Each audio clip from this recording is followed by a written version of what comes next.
ప్రస్తుతం కేంద్ర మంత్రి కిషన్ రెడ్డి మాట్లాడుతున్నారు. లైవ్ చూద్దాం. జాతీయ రహదారులు కావచ్చు, రైల్వే స్టేషన్లు ఒక తెలంగాణ రాష్ట్రంలోనే 40 రైల్వే స్టేషన్లు ఈరోజు మనము అభివృద్ధి చేస్తా ఉన్నాం. ఏకకాలంలో ఏ రోజైనా కాంగ్రెస్ పార్టీ ఈ రకంగా తెలంగాణ రాష్ట్రంలో ఏకకాలంలో 40 రైల్వే స్టేషన్లు అభివృద్ధి చేసినటువంటి ముఖమాన్ని అడుగుతా ఉన్నాను.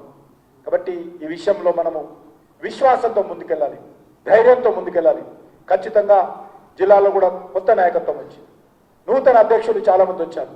కాబట్టి అందరూ కలిసికట్టుగా జిల్లాలో ఉన్నటువంటి అనేక మంది ఈరోజు మరి ఇంకా భారతీయ జనతా పార్టీలో చేరడానికి సిద్ధంగా ఉన్నారు.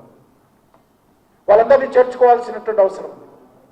చాలా ముఖ్యమైనటువంటి నాయకులు ఈరోజు రాష్ట్ర పార్టీతో చర్చిస్తూ ఉన్నారు. వరుసగా అన్ని జిల్లా స్థాయిలో ఎక్కడికక్కడ వాళ్ళని బీజేపీలో చేర్పించేటువంటి కార్యక్రమం కూడా చేపట్టారు. కాబట్టి ఆ దిశలోనే మనం అందరము ముందుకెళ్ళి ప్రయత్నం చేయాలి. ఈరోజు మన పార్టీకి సంబంధించినటువంటి జాతీయ ప్రధాన కార్యదర్శి సునీల్ బన్సల్ గారు మనకు మార్గదర్శనం చేయడానికి వస్తారు.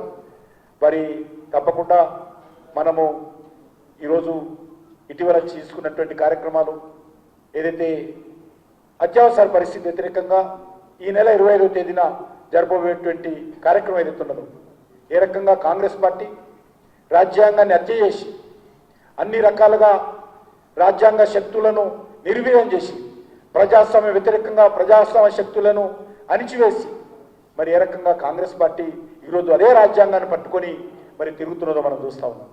ఏ మాత్రం రాజ్యాంగం మీద కానీ ప్రజాస్వామ్యం మీద పట్ల కానీ కాంగ్రెస్ పార్టీకి విశ్వాసం లేదు.